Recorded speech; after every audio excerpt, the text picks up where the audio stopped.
भूगोल से पाकिस्तान का नक्शा गड़बड़ाने वाला है। पाकिस्तान को लेकर एक ऐसी खबर सामने आई है जिसने यूनुस की रातों की नींद गायब कर दी है और शहबाज के परखच्चे उड़ा डाले हैं। नया साल 2026 पाकिस्तान के लिए तबाही का साल बन सकता है। ऐसा साल जब शहबाज शरीफ और आसिम मुनीर के लिए हर सेकंड एक काउंटडाउन होगा और 25 करोड़ पाकिस्तानियों के पैरों तले ज़मीन खिसकती नजर आएगी। ऐसा हम नहीं बल्कि अमेरिका कह रहा है। अमेरिका के नए खुलासे ने पूरी दुनिया में जोरदार धमाका कर डाला है, क्योंकि हिंदुस्तान और अफगानिस्तान दोनों देशों से पाकिस्तान की जंग हो सकती है। ये खुलासा किया है अमेरिका की एक एजेंसी CFR ने। अमेरिकी थिंक टैंक की इस रिपोर्ट में वो कारण बताया गया है कि आखिर 2026 में हिंदुस्तान पाकिस्तान के बीच एक और जंग क्यों छिड़ सकती है। अमेरिका की एक थिंक टैंक ने 2026 में भारत और पाकिस्तान में सशस्त्र संघर्ष की आशंका जताई है। अमेरिकी विदेश नीति विशेषज्ञों का सर्वे करने वाले इस थिंक टैंक ने कहा है कि 2026 में भारत और पाकिस्तान के बीच विवाद सशस्त्र संघर्ष में बदल सकते हैं। काउंसिल ऑफ फॉरेन रिलेशंस यानी कि CFR ने सशस्त्र संघर्ष की संभावना को मध्यम बताया है। उसने ये भी आशंका जताई है कि इसका अमेरिकी हितों पर असर पड़ सकता है, लेकिन रिपोर्ट में डिटेल में ये नहीं बताया गया कि कैसे। CFR ने अपनी conflicts to watch in 2026 report में कहा है कि बढ़ी हुई आतंकवादी गतिविधि के कारण भारत और पाकिस्तान के बीच फिर से सशस्त्र संघर्ष की मध्यम संभावना है। ये रिपोर्ट तब प्रकाशित हुई है जब मई में भारत पाकिस्तान के बीच 4 दिनों का सशस्त्र संघर्ष हो चुका है।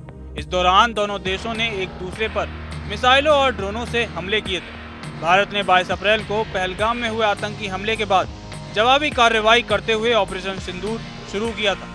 इस दौरान पाकिस्तान में कई आतंकी ठिकानों को निशाना बनाया गया। बाद में ये संघर्ष भारत और पाकिस्तान की सेनाओं तक पहुंच गया।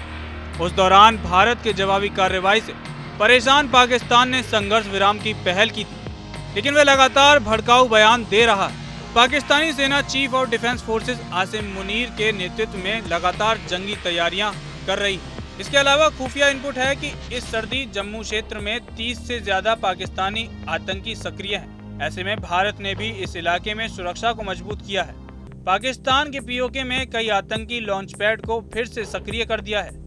इन लॉन्च पैड में दर्जनों आतंकी भारत में घुसपैठ की तैयारी में है। भारत और पाकिस्तान में भले ही युद्ध विराम लागू है, लेकिन सीमा पर तनाव बना हुआ है। दोनों देशों ने हथियारों की खरीद में तेजी दिखाई है। भारत ने हाल ही में ड्रोन, हवा से हवा में मार करने वाले मिसाइलों, गाइडेड बमों की खरीद के लिए 79,000 करोड़ रुपए के सौदे को मंजूरी दी है। इस तरह पाकिस्तान ने भी ऑपरेशन सिंदूर के दौरान अपनी कमियों को दूर करने के लिए कई देशों से हथियारों की खरीद की है। पाकिस्तान ने सैन्य हथियार मुख्य रूप से चीन और तुर्की जैसे देशों से खरीदे हैं। हालांकि रिपोर्ट में एक और बड़े खतरे की ओर इशारा किया गया है। CFR के मुताबिक 2026 में पाकिस्तान और अफगानिस्तान के बीच भी जंग की आशंका है। पाकिस्तान अफगानिस्तान के बीच तनाव जंग की आशंका की ओर संकेत कर रहा है। अक्टूबर में 2600 किलोमीटर लंबी ड्यूरन लाइन पर पाकिस्तान और तालिबान शासित अफगानिस्तान के बीच भीषण झड़पें हुई थी।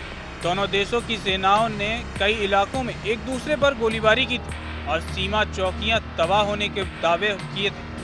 पाकिस्तान के साथ अफगानिस्तान की जंग छेड़ने की सूरत में क्या होगा ये बता पाना मुश्किल है, क्योंकि अफगानिस्तान के पास पाकिस्तानी सेना जैसा ना स्ट्रक्चर मौजूद है और ना संसाधन। लेकिन हिंदुस्तान से पाकिस्तान की 2026 में किसी भी तरह का संघर्ष होता है तो ये मुनीर की डेथ वारंट का सिग्नेचर होगा। भारत पहले ही ऐलान कर चुका है कि आतंकी कैंपों को तबाह करने वाला ऑपरेशन सिंदूर, जो मई 7 तारीख को लॉन्च हुआ था, वो खत्म नहीं हुआ है। ऑपरेशन सिंदूर 2.0 कभी भी किसी भी वक्त लॉन्च किया जा सकता है। जाहिर है इस वक्त भी ऑपरेशन सिंदूर की मार से उभरते पाकिस्तान के लिए हालात तब तबाही वाले ही होंगे।